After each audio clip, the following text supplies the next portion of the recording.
All right, let's make some deer steak. So we're gonna cook arguably the best part of the deer, the tenderloin. We got one here. Not cooking for a bunch of people tonight, so I'm just cooking one.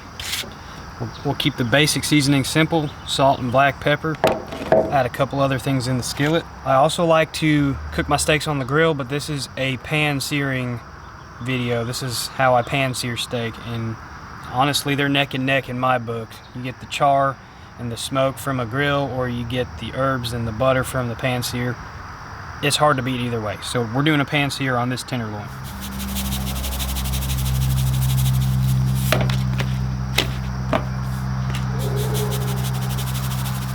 Put a decent amount of salt and pepper.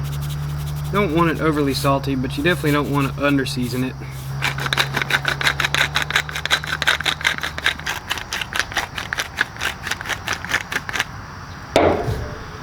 Alright, now we're going to set this to the side and get our other ingredients and skillet and stuff ready.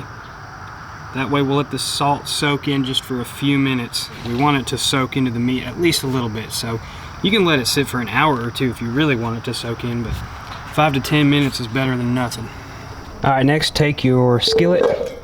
It doesn't have to be cast iron, but that's what we're using as long as it gets hot enough. And we're using a propane burner outdoors because it will get a little bit smoky. We want this to be smoking hot.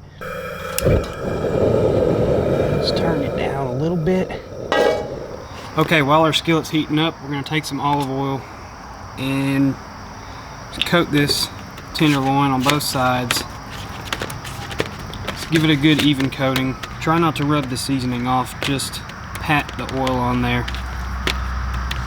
Okay, once your skillet starts smoking, if you have seasoning, if it's cast iron, the seasoning will start smoking. Drop your meat. The tenderloin, we're going to cook it on 3 sides because of the way it's shaped. So we're cooking the first side, and you don't have to cook it very long.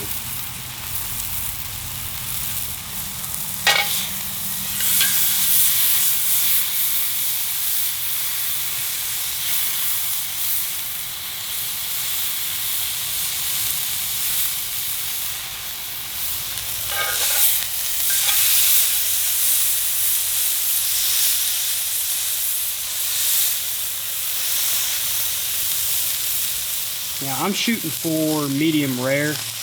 I don't usually use a meat thermometer on steaks. I just go by feel, and it's still a little bit soft. But if you got a thermometer, stick it in there, 125, 130, pull it off. Actually, I would say at 120, we're going to put in the butter and herbs because we don't want to overcook it. We want to baste it with that butter first. Now take you a generous helping of butter. Rosemary, thyme, and some fresh garlic.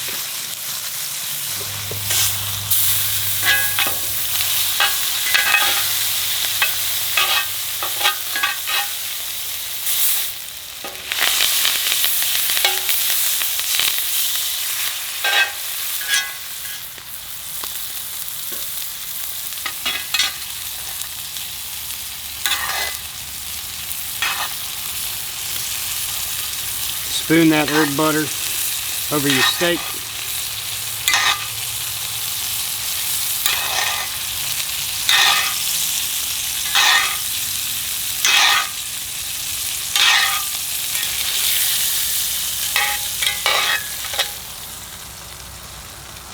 I'm going to let it rest a few minutes.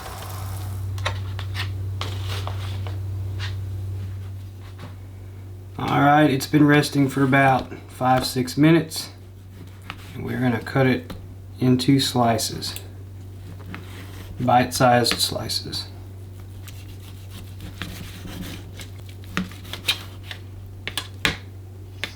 Alright, so we got our tenderloin sliced up. Put the rosemary on there as a garnish just for the thumbnail.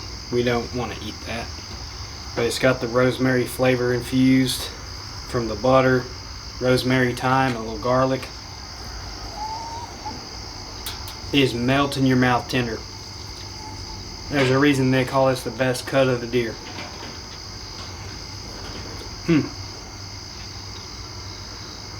And the great thing about this is you do the same exact thing with backstrap or any other tender cut of deer. This is one of those things you can serve to people and not tell them it's deer meat and they won't ever know. It's more tender than most beef steak I've eaten. Hope y'all enjoyed. Get out there, kill some deer, and cook some deer.